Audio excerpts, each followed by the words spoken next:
So we're about halfway through the year. Are you about halfway to reaching the goals that you set for your business back in January? Do you even remember the goals that you set for yourself back in January? Well, if you need a little something to get your inspiration and motivation back on track, I want to invite you to come to the Spa Business Bootcamp happening June 5th through 9th at 3 p.m. Eastern Time each day. Join me and the rest of Team Addo for 5 days of straight-to-the-point strategy just for spas that will have you leaving inspired, focused, and ready to hit your goals. And the best part? It's totally free. Head on over to addoaesthetics.com and get registered today.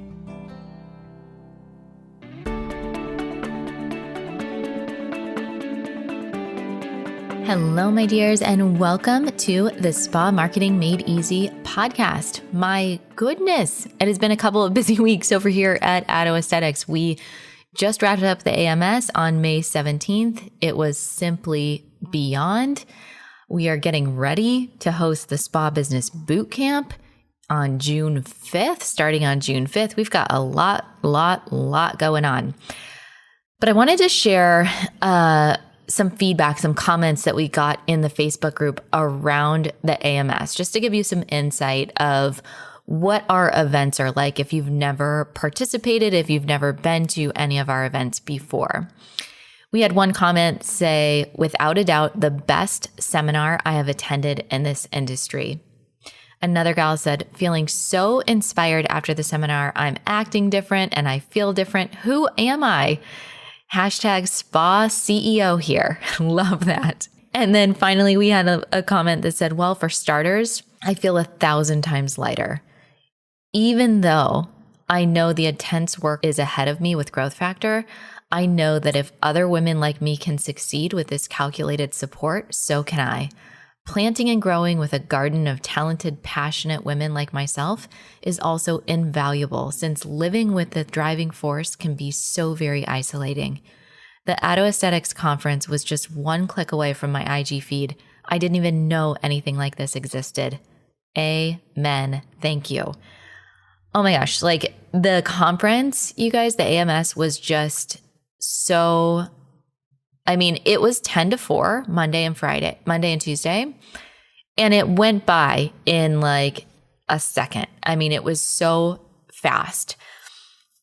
And Wednesday, I took the day off. I just relaxed and, took my kids to school, spent a little extra time on the treadmill, just had some time for myself. And I was really in this state of just deep gratitude for all the work that I've done in the past 8 years to even be in a position that I can support so many incredible women in this industry.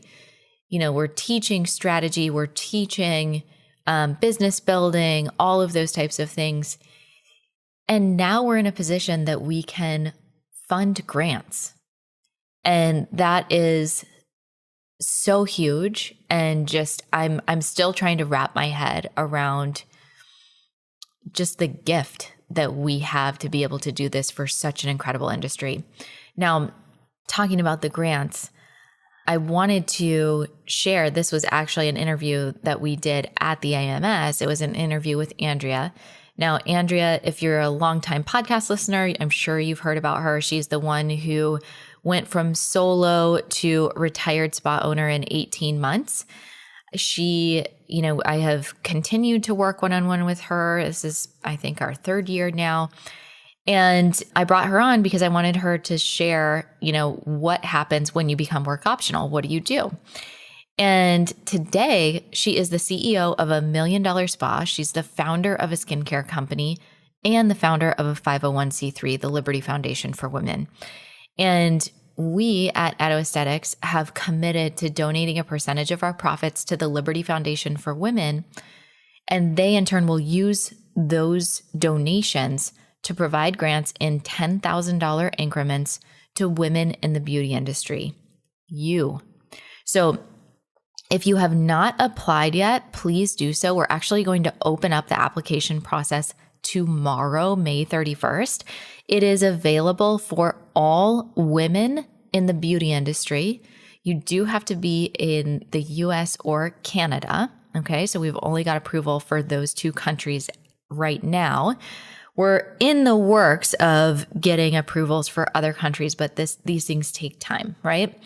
So please, please, please listen to Andrea's story. Know that if she can do this, you can do this too. It was really, really great, candid talk.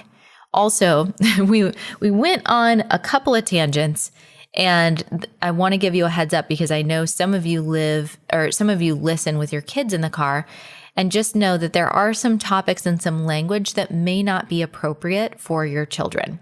So heads up, full disclosure, this was from a session at a paid conference at our AMS, but it was just so good that I wanted to be able to share it with you. So I hope you enjoy, and please remember to apply for the grant, share the application. We are committed to giving as many grants as possible. So remember, keep a mindset of abundance, because a rising tide floats all boats. All right, my dears, enjoy this episode. The topic is, what do you do when you become work optional?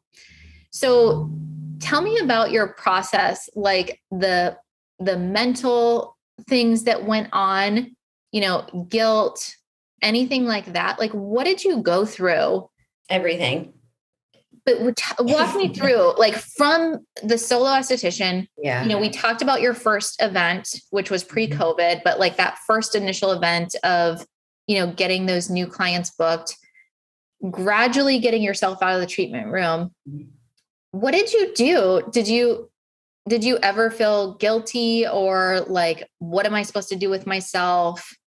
Like, tell me your journey of getting into that work optional. Cause I know, a lot of the gals in Growth Factor that have really stepped back a lot, they feel guilty for having somebody else do the work. And okay. That I think is a normal emotion. Right. And so I just wanted to kind of talk through some of that. Yeah. Yes. Okay. Now I hadn't rehearsed an answer to this specific question. So I'm going to just think through this as I speak, but I have obviously given something else. Did you rehearse answers? I didn't give you any. Well, I can talk about women's liberation and grants all day, but yes. Okay. But part of women's liberation is getting comfortable with yourself and your emotions. And I think, like, letting people know that you deserve this freedom. It's okay to have this freedom. And I think, like, sharing that it's a process to go through that is like giving yourself permission to feel how you feel is a beautiful part of just accepting who you are and where you're at. Yeah. This is a good question, because I have had to come to terms with a few things to get to this point where I don't feel guilty not being at work, or, taking a nap in the middle of the day, knowing that my spa is still running. I think I had this shift in mindset, because at first I did. It's like, for me personally, I feel like I came from, I don't want to say nothing, but humble beginnings. So honestly, all I know is hard work. That's what my parents every day, it's just work. So that's working is just normal. So stepping out of that role, where I'm not physically hands-on with a client, it did take some mental work, because I'm like, I'm not working, but that's what useful people do. Useful people work. Go ahead. I was just going to say, there's this moment that was like a pivotal moment in my relationship with you that I felt like, and it was at the AMS and it was in person. It was when I was pregnant with Luca, but nobody knew I was pregnant, which is why I was sitting down the whole time. Mm-hmm. But you had this moment, and it was like shocking for me, but you started crying and you said, the fact that you can look at me and say that you would hit 7 figures this year, it was like, this moment was like, how can she not see that about herself? Yeah. And here you are hitting 7 figures 2 years later. Right. And so there was so much mindset, and now you're in this space where, like, yeah, I'm going to give $1 million.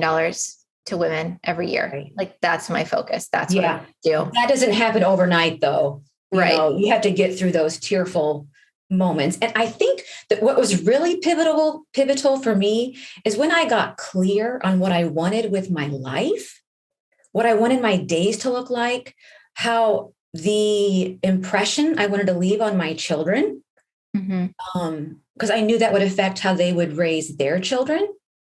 And also when I formed my Liberte company, I mean, that's where I feel like it was just inscribed in my DNA, but I just couldn't read it till I went through all of this work.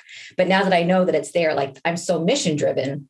So the only way to accomplish all of those meaningful things was to step out of the treatment room and feel no guilt and own it like a CEO. Otherwise, I would not progress. And Andrea, are you going to just stay in the room doing lashes that you hate just so you don't look bad in front of your employees, or you feel like a hard worker? Or are you going to, like you told the girl that wanted to buy the business, you're going to make some big CEO decisions and it's uncomfortable. But I thought, there's serious things I want to do and accomplish. And I'm going to have to get over this guilt thing if I'm going to do it. Like I'm 43. So not that I'm not young and healthy, but let's get the show on the road, So I love that about getting older is that I just don't care as much. Where I did in my 20s, I was so concerned about my title and what other people would think. And it was only in my 30s that I started to getting comfortable with myself more. And now in my 40s, it's like, it gets better and better. It's very liberating. Yeah.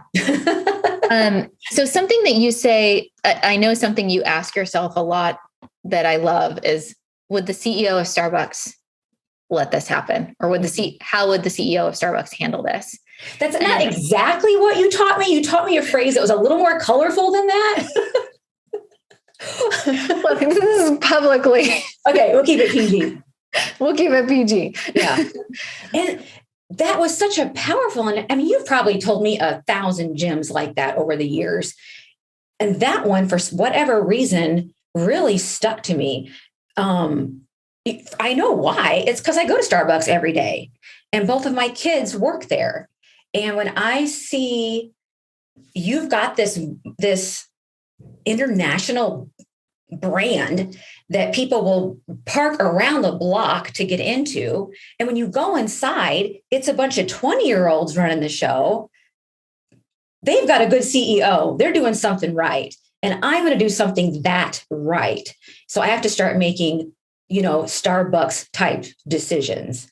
Mm-hmm. Yeah, this can't be Andrea feeling guilty. Andrea's with her past and, how I was raised. It's like, come on, are you going to be Starbucks or not? Mm-hmm. I love that. So when you got into these moments of questioning yourself, or like, I know you've done a lot of work around mindset and just like getting really clear on what your mission is, but what do you think has been a great support for you in getting through those really tough moments besides Giselle? Yeah, that's my best friend. Two things are coming to mind. One is taking time for myself. I love being outside in the sunshine. And if I can't walk the dog, I'll just run like crazy at Orange Theory. Things like that really like elevate my heart rate, for some reason triggers the creativity in my brain. Mm-hmm. So making those moments for myself was pivotal and really thinking through how I wanted my life to look and what that would mean. So that's the first thing that comes to mind. And the second thing is investing in coaching and surrounding myself with peers with similar goals. Mm-hmm. Because I'm sure it's been said a lot throughout the last couple of days, like, entrepreneurs are just a different breed. We have even my best girlfriends. I love them. I would donate a kidney to them, but they have no idea what it's like to just, mentally feel on the clock and always be creating and growing. And it's just a different kind of, it's just a different way of living. So I needed women in my life that could get it. Mm-hmm. And share it and have that community. Yeah, that's so important.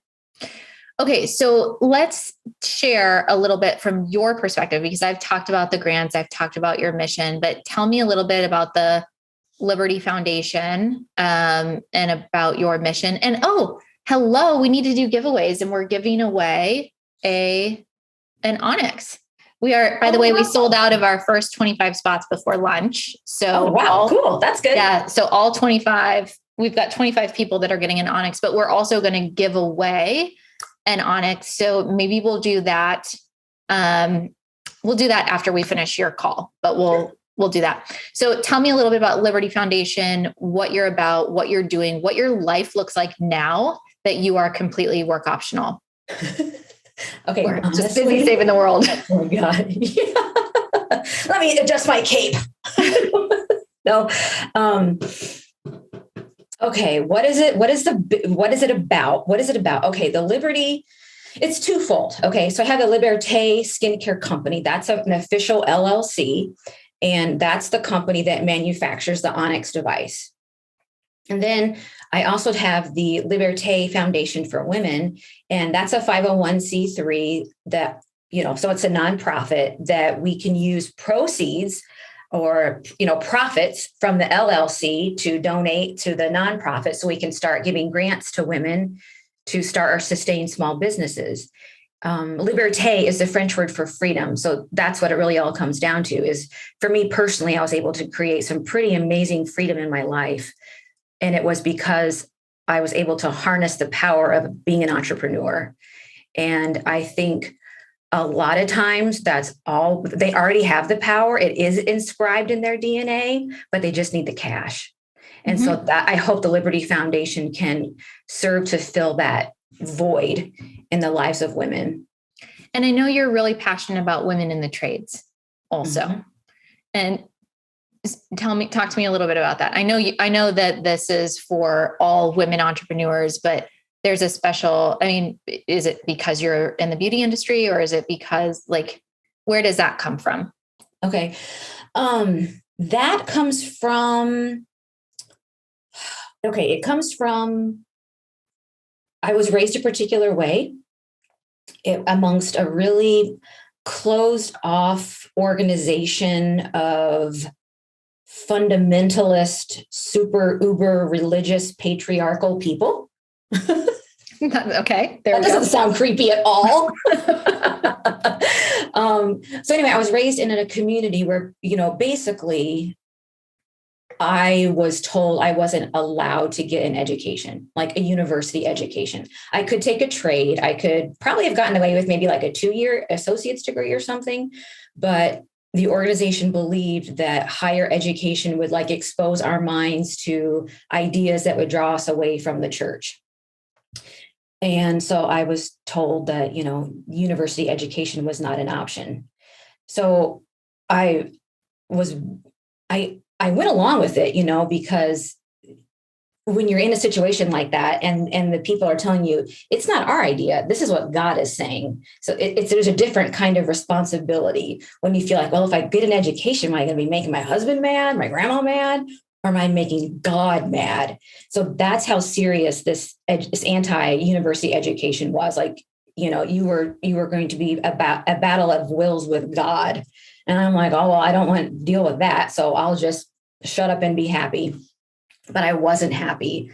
I felt very stifled and honestly bored, and bored in a great life, comfortable life, but very frustrated and bored. So I thought, okay, well, I can't go to university. I can't fulfill my fantasy of being an open heart surgeon. So what else can I do that would be very lucrative, that I could build?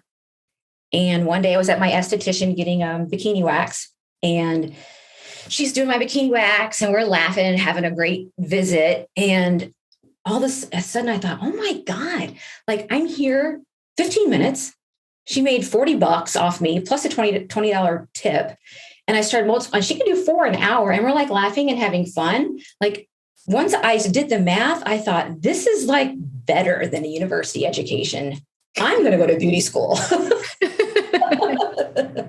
So I went home and told my husband at that time, we're not married now. I knew I couldn't go to the university. I'm like, can I go to beauty school? Like, how low on the totem pole of education can I get? And he was like, sure, you can go to beauty school. And so at that point, I started like concocting a plan, a financial plan for my future.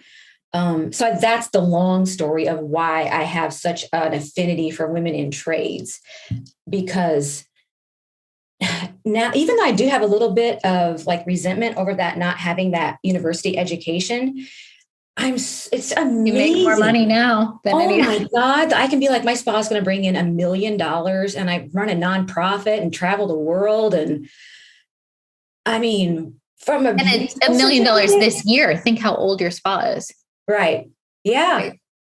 It's new. It's a baby compared to so many different businesses. Yeah. So it's one of my, I think one of the reasons that I have aligned with you so much in so many different things is that I'm so offended by the fact that beauty school is not good enough. Mm-hmm. And that it's, I want people to be as excited about their kids going to beauty school as they would be if they got into Harvard, because it's about how can the impact that we make on the industry, the impact that we make. I mean, think about how many 7-figure spa owners are out there that are women that are, when they get to that point, they are starting nonprofits. They're impacting the world in such a bigger way where you can get hundreds of thousands of dollars of debt and going to university and be really thrilled to get a, $65,000 a year job and then pay off your debt and work really hard and never really do what feeds your soul and makes you happy, right? We are just passing off positivity and making people feel good about themselves.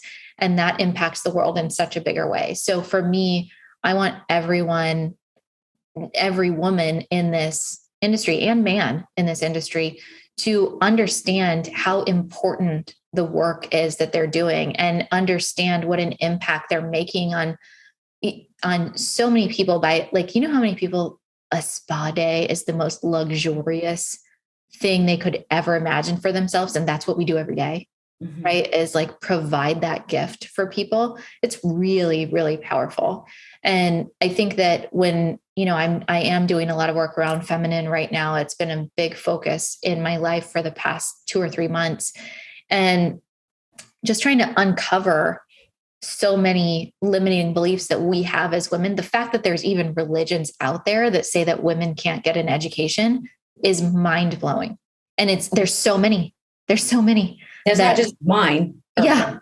Formerly mine. Yeah. Yeah. And that is something that I know we're not going to change that right here and now, but every step that we take to build stronger businesses and to pay ourselves what we're worth and to employ other individuals is getting us closer and closer to equality and getting us closer and closer to changing the world in a bigger way. So it's hugely important. I think I also like the example it sets for our children, especially for our sons, they will grow up thinking it's normal, which it should be, to see women and mothers in roles of leadership and as bosses. Even if you're just the boss of a food truck, I know someone that does $100,000 a month with a food truck, and she's a mama too, and she's awesome. So shout out to Time if you're watching. Yeah, it's just the whole trickle down effect just has the ability to just change family trees. It's much bigger than even what I thought it was. I just saw dollar signs at the beginning, but now I'm seeing impact. So I'm grateful to be here. Good. All right. So you're work optional, and you could, if you wanted to, eat bonbons and play golf all day for the rest of your life. Not that you would do that. Yeah. There's been a couple days like that. So tell me, what feminine books and research. All right. I just started reading that book yesterday. Do you guys really want to know? I mean, I'll tell you, but so Tara wants to know what it is. So There is a book called Pussy, a Reclamation. It's by a woman called Mama Gina. And there's a lot of sexuality in the book. It's a lot of focusing on women's pleasure. But I actually just say it loud, say it proud. That's right. Pussy, a Reclamation. And this woman, the book is about feminine empowerment and sister goddess activism and standing up for other women and standing up for what you believe is right. And it's interesting that the worst thing that you can call someone is a cunt or a pussy, right? Like that's such a bad word. And or the F word, right? Like there's so many different things that are associated with women. And so in reading this book, which can turn a lot of people off if you're not comfortable talking about sexuality or anything like that. I'm a very private person. This is my own sexuality is nothing that I would openly talk about at a training or on a podcast or anything like that. But this book is so much more. This book is about female empowerment. This book is about understanding your worth and your impact and your capability, and really about women supporting other women and women lifting women up and women having the power to motivate other women to see what they're capable of.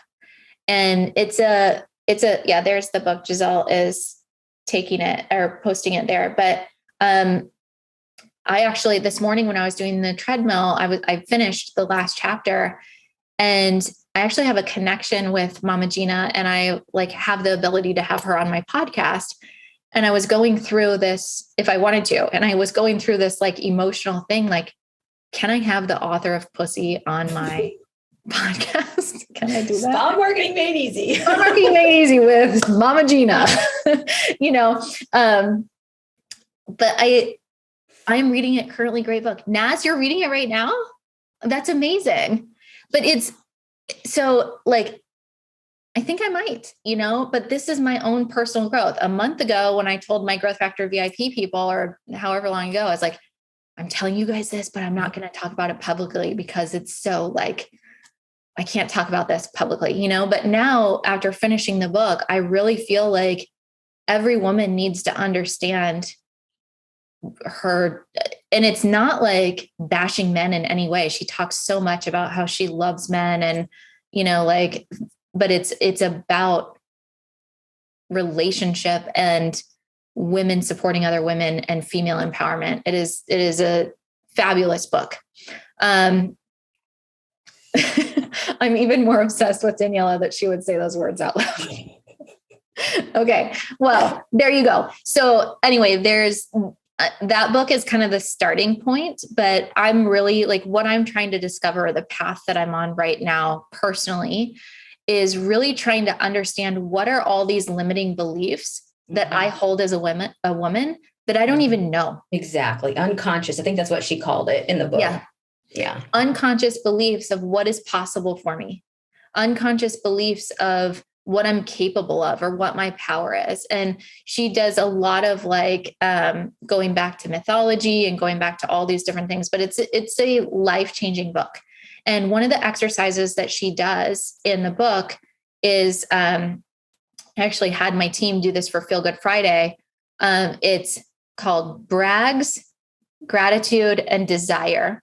And so you find a sister goddess, and you on like a weekly basis, you brag about yourself. So you say like, I am such a badass business owner that I have 300 plus people in this event showing up live, listening to what we're teaching. My gratitude would be my team is freaking badass that I don't feel like I know how to do anything anymore. And they just tell me what to do. And I love that. And my desire is to give Andrea $100,000 for her foundation to be able to spread grants among women in the beauty industry to help get them to that next level. So it's really looking at when you have overflow, when you're full as a woman, you have so much more that you can give when you're making sure that you're taking care of yourself, right? So that's why the self-care, the, exercising, the taking a nap if you need to, by, letting go of guilt for all these things and just being fully yourself. You want to make sure that, like, when you do that, you have so much overflow that you can give to others, right? It's incredibly powerful. So anyway, that's that. There we go. Check the box. All right. Okay. So from here, let's talk about what your day-to-day life is like now that you're operating 2 businesses and a nonprofit, and that you're a mom. Oh yeah, I forget about that. They're big kids. Well, teenagers. Your son's a teenager still, true. Right? I mean, day to day, I'll be honest, I struggle with structure and organization, even though I know that that is the key to success. So I feel like I'm my own bottleneck in that way. That having been said, what does my typical day look like? It depends if I'm traveling or not. So with the Liberte Foundation, I'm doing this whole world travel thing where traveling the whole world, meeting as many women as I can that will talk to me about freedom, what freedom means to them, and meeting women that own small businesses or women in the trades around the world and getting their stories on film. So when I'm traveling, those days are fun because I love to travel. So it's I'm very comfortable approaching strangers and asking if they'll let me in and talk to them about their life, their business, and how they got there, which also ironically is another really, it's a really unique position that we as women have, because a man couldn't as easily do that. But I think as women, we're definitely more approachable.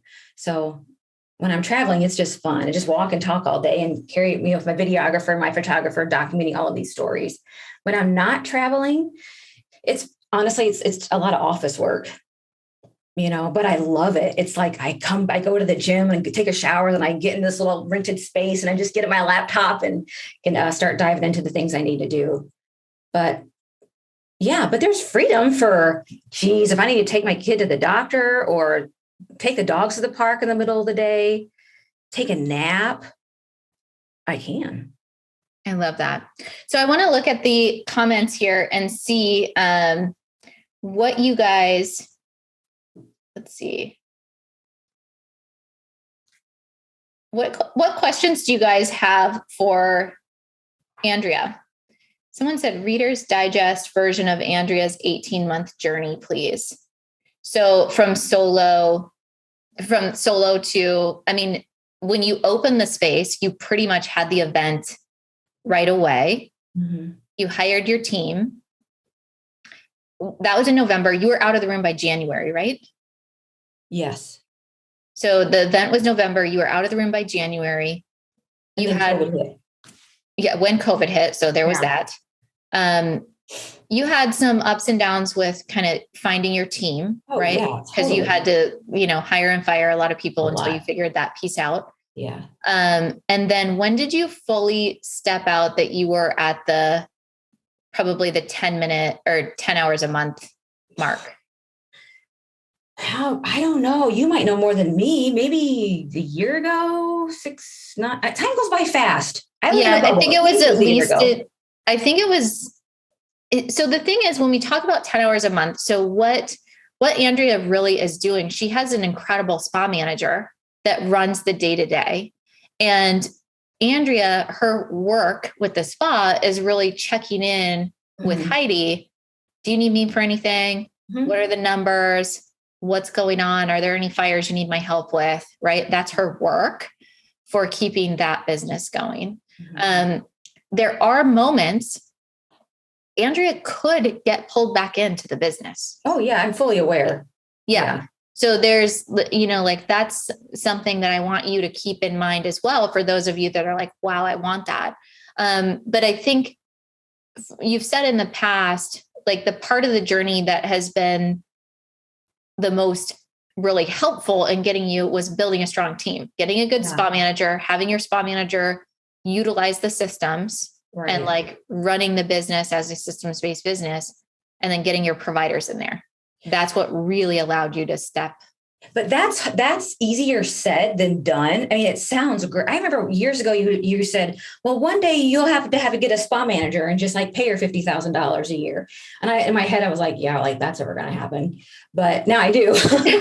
But for me, and I mean, not every esthetician will have the same journey, but it was kind of like, of course it was strategic. I did the math on it, but at the same time, to physically remove myself from the business when everybody in town knows me, my books are full. I know that I can make money all day long, to take that income away from my business and fill it with, estheticians that are going to mess up. I'm going to fire. I'm going to have to refund.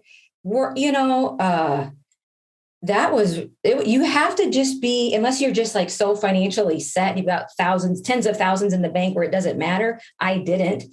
I had to just get through that growth period, like just trust the process. This is, it's like I'm investing, and one day I'm going to get a payback for all of this. So Tiffany's asking, what did you do in 2020, 2021 did you go from 0 to 7 figures, or what was the journey like? Like, what were you doing when you were solo? When I was solo, I probably did 200, 250-ish tops. And then so 2020 was a weird year. Yeah, we had 2 bad years, really. But you were still doing multiple 6 figures. Oh, yeah. Yeah. But the real growth happened in the past, I would say 8 months or so. Yeah. When I finally, like I said, there's those growing pains of hiring the team and not knowing when to let go, of someone that's just not working out, trying to make it work. And it's just not, and all that is just a loss. And so now once I learned, listen, this isn't working. You're not meeting the metrics. This is the standard. I can show you on paper why this isn't working. This is what we have done to fix it. I think you'd be better off somewhere else. I mean, I say it nicer than that, or Heidi says it nicer than that. Having those conversations quicker and moving on, and always be hiring, so I've always got somebody like in the wings that's just chomping at the bit to work at my spa, and bringing them in as like PRN as needed. And that way, if I get a dud, it's like, all right, we got somebody to fill the spot, and just that whole cycle moving faster. Then my income just went up. Instead of just trying to make things work that weren't working. But it's hard at the beginning to fire. And, I'm over it now though. So you got to move on. So Daniela is saying, what happens if your spa manager resigns? Do you have to unretire yourself to rehire? Yeah, I would, for a little while. I mean, if she quit, if she gave me like notice, like 6 weeks notice, I could hire somebody and have her trained. But if she just like went MIA tomorrow, I'd have to just put everything else on hold and figure out how my spa works. I don't even know if I can check anybody out. But you have systems in place. So right. that I filled the gap. And so we found the right person. Yeah. Yeah. How many service providers do you have? Maybe like 5 or 6 estheticians, 2 massage therapists, 1 microblader, permanent makeup artist, couple receptionists. Giselle, am I forgetting anybody? And your spa manager. Yeah. And there's the people that are on payroll that are behind the scenes. Like I pay a photographer that comes in every month. So we have fresh stuff, footage for the social media and a lot of, other back end payroll. Did you get a loan at one point to cover any cost? Yes, I got, whenever COVID hit, I got that idea. Yeah. And man, I put it to good use. I used some of that money to hire a good team and to pay them well. And that was definitely worthwhile. Absolutely. Susan saying, are they all W-2? Yes, they're employees. Oh yeah. I would never do commission. Yeah. Oh. Not commission and not contractors. They're all W-2 employees. That's not how Starbucks does it. They're paid by the hour. All right. Let me see what other questions we have. Says the fact that she doesn't really know her staff is a bit of a turnoff for me though. But it depends on what you want, right? So there's a lot of people that can, if you want to you get to build the business that you want. Yeah. Or a lot of people look at their business as their baby, and that can be really challenging to not understand like who works there and all of these different things. But if you're looking at it as a way that generates a paycheck for you so that you can do the work right around all of the foundation, right? Yeah. There's only so much of you. And if she's giving. Oh yeah. I trust my manager. If she's hired and fired in the last week or two, which I think she has, I mean, I don't know the exact number, but I don't need to know it because I trust her enough. Mm-hmm. But it's a personal thing, right? Mm-hmm. You get to build the business that suits your life, that makes you happy, that helps you achieve whatever your goal is, right? What are your marketing strategies that led to 7 figures? Man, I've always been consistent with paid Facebook ads and paying people that do that for a living to put those together and manage those for me. That's been huge. There's been a few times, like if I hire a brand new esthetician right out of school, especially if they like went to school during COVID, so it was mostly online. I mean, we had to teach them how to like wipe product off a face, just really, basic stuff. So there was a few times I would do a local promotion, not GotSpot, but something very similar to GotSpot to just get their books full. And yeah, half of those are like just looking for a deal and we'll never see again. But they have utilized that. And we've gotten a lot of really good repeat clients for the newest, youngest estheticians that way. But yeah, I've always used paid marketing. Mm-hmm. I think you said to me, never ask for a discount from your surgeon or from your tattoo artist. That's right. And your spot, you hire out your ads. Okay. Jody's saying, do you room rent? And then Arena's asking, how many hours does your spa manager work? Heidi puts in a full 40. I call her my work wife. That's why that's this kind of relationship that we have. So I trust that my work wife, she's got it under control. And if I really need to know a number or an employee count, then I'll just be like, hey, work wife, tell me what's going on. Mm-hmm. So she puts in a solid 40. And what was the other question? Do you ever room rent? And the answer is no. No way. Yeah. No. And that's a great question, Jody, because we've done the math. That's a question that comes up a lot. Like, oh, should I just room rent? And when you actually do the math of what it would take to pay an employee and profit yourself versus what you would actually get from room renting, it's like so far in the direction of hiring an employee. Mm-hmm. It's going to be so much more profitable. How did you push through your limiting beliefs? Lots of long runs in the sunshine. And when you get clear on what you want, like when I was just monetarily driven, that wasn't enough for me to work through the mindset part of this. But once I got clear on, oh my God, my life experiences have made me want to empower other women that have just been kind of ripped off. And when I feel called to something that big, it's like, I got to get over this other stuff because I've got people counting on me that I don't even know yet. Mm-hmm. So it was a lot easier when I got clear on what my mission was to work through those things. Where do I get a Heidi? Yeah, really. But awesome. I think that's a great question is like, it's getting super clear on what you need. And for example, it all starts with the job description. Mm-hmm. And as I've mentioned, like I am a verbal processor. So my team deals with me sending looms all the time. Mm-hmm. So it's being crystal clear and like, how do I need my team to communicate with me? And how do I need to communicate with your team? You're going to find the best relationship when you have the most open communication about what you need so that you can hear one another in that. And that's where I love personality tests. So Myers-Briggs Type Indicator, MBTI, those give you like 4 different letters about how you process information. There's also a really great book that I got from my coach. I'll grab it over here. I just dropped like 50 books. It's called Predictable Success. So this will help the author is Les McCowan.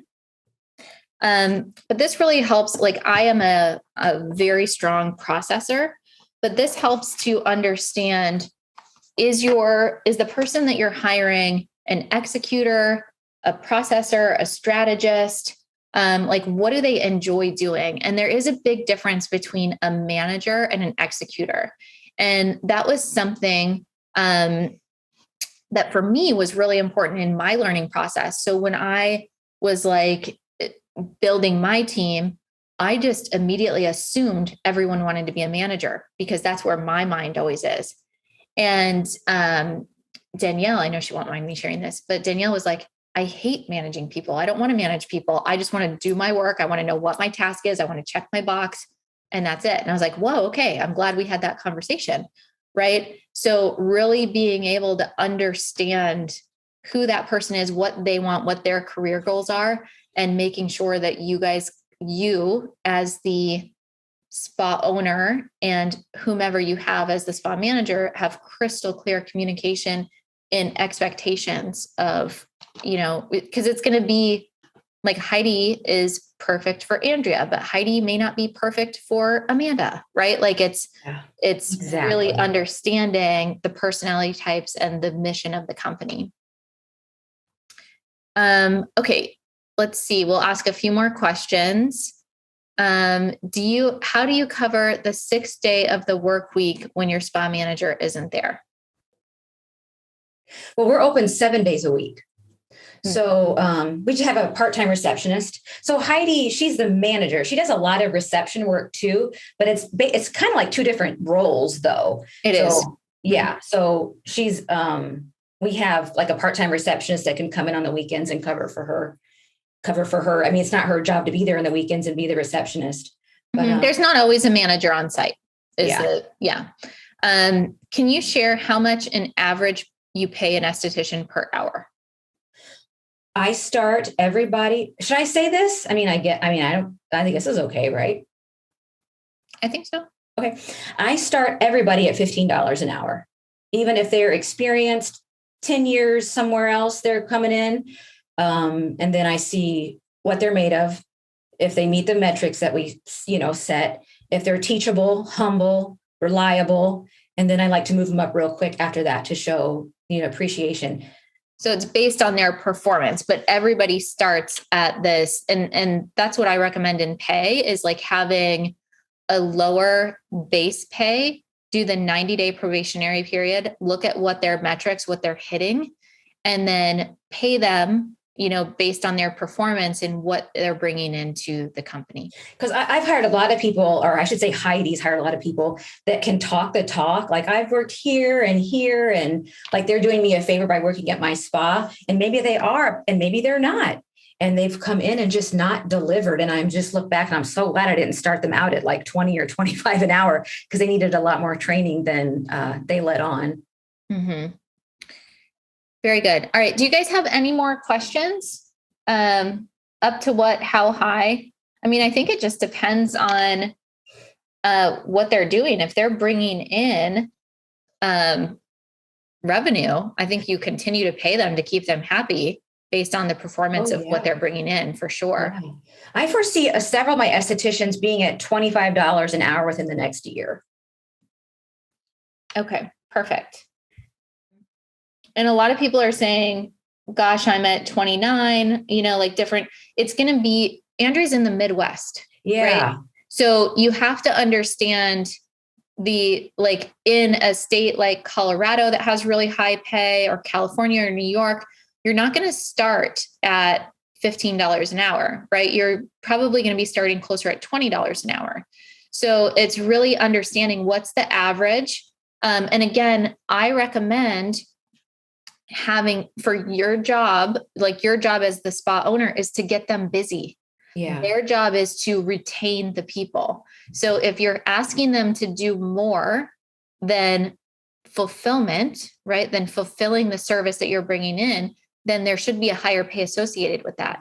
And if they're doing the service and then they have opportunity to earn commission on product sales, if you're having monthly bonuses, if we hit this, then profit sharing. This profit sharing. You can also do like a lot of people are doing $10 flat rate on every membership sold, depending. So to motivate them that way. So when you really break down the entire compensation package, it's much closer to $35 to $40 an hour when you're really looking at like, here's what is possible for you, which can be, high 80s up to 100,000 a year, depending on your location. Right.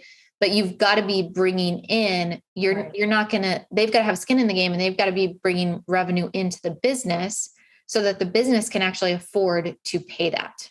Right. Okay. I've always felt like paying commission will push my employees to work harder and build clientele to make money. What's your take on that? So that comes down to the entrepreneur versus the employee. Mm-hmm. So you're an entrepreneur, Carly. So you probably are super motivated by commission, right? When I was practicing, I would not accept a job unless I was paid on commission. And I would come in and say, here's what the commission that I want. But I'm an entrepreneur. I didn't realize that at that point. There's so many employees that want that steady, like ask your employees what makes them feel like a queen. Ask your employees what makes them feel valued.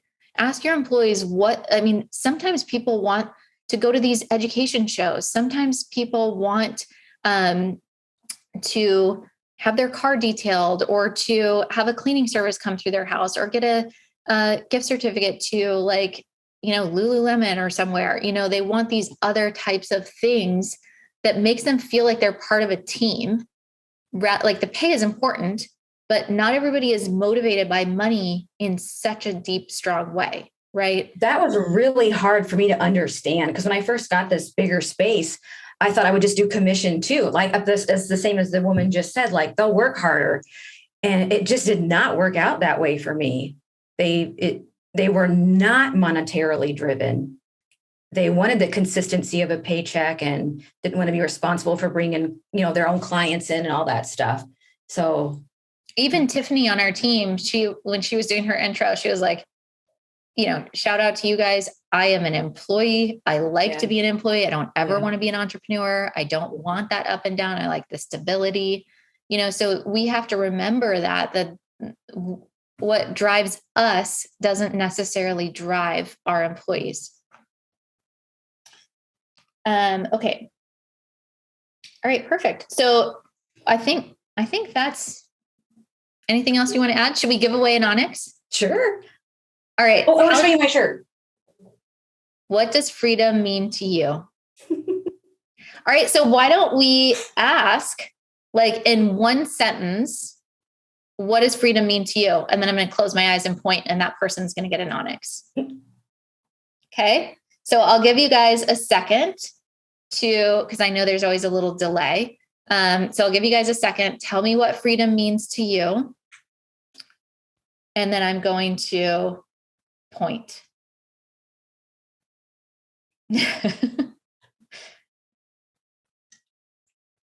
Family, believing in yourself. Okay. Boom. I see Meralda Visser, vacation. That's who I just pointed to. Freedom equals peace, time for myself, time, options.